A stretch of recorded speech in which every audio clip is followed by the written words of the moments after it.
শীতের সময় ফরজ গোসল করতে যদি কষ্ট হয় তাহলে কি করবেন? প্রিয় ভাই এবং প্রিয় বোনেরা আমার, অনেকে আছে শীতের সময় গোসল ফরজ হয়ে যায় অথচ তাদের গোসল করতে অনেক কষ্ট হয়। তো এমতো অবস্থায় কি করবেন? দেখা যায় স্বামী স্ত্রী সময় কাটায়, একান্ত সময় কাটায়, যার কারণে তাদের গোসল ফরজ হয়ে যায়। আবার অনেকেই বলে যে একেবারেই গোসল না করে থাকার কোনো অপশন আছে কিনা। তো প্রিয় ভাই, গোসল একেবারে না করার কোনো অপশন শরীয়তের ভিতরে নাই, কোনো সুযোগ শরীয়তের ভিতরে নাই।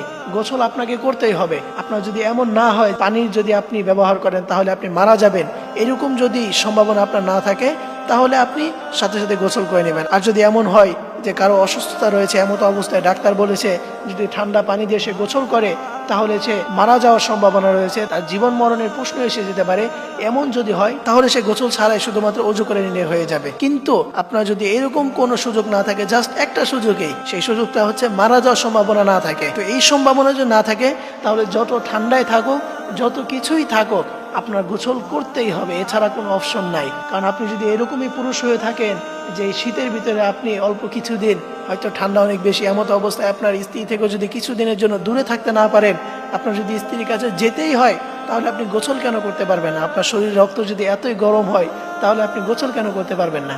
এই জন্য গোসল না করে থাকার কোনো অপশন নাই। আবার অনেকে আছে যে গোসল ফরজ হয়ে যায়, এমতো অবস্থায় নামাজও পড়ে না, কিছুই পড়ে না, এমতো অবস্থায় জমিনের উপর চলাফেরা করে। এতে করে জমিন বদদোয়া দিতে থাকে আল্লাহর কাছে। জমিন এইভাবে বদদোয়া করতে থাকে, আল্লাহ আপনি আমাকে শক্তি দেন, আমি তাকে দুই পাশের মাটি ভাগ হয়ে তাকে আমি জমিনের ভিতর নিয়ে চাপ দিয়ে মেরে ফেলি। এরকম বদদোয়া জমিন করতে থাকে।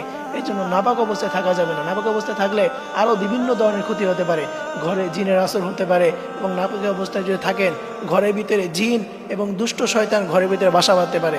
এই জন্য ঘরের ভিতরে নাপাকি অবস্থায় থাকা যাবে না এবং জমিনের উপরে নাপাকি অবস্থায় চলাই যাবে না।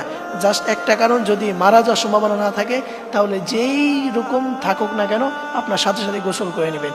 আশা করি আপনার বিষয়টি বুঝতে পেরেছেন। আল্লাহ তাআলা আমাদের সবাইকে এই বিষয়টি বোঝার তৌফিক দান করুন। সকলেই পড়ি আমিন।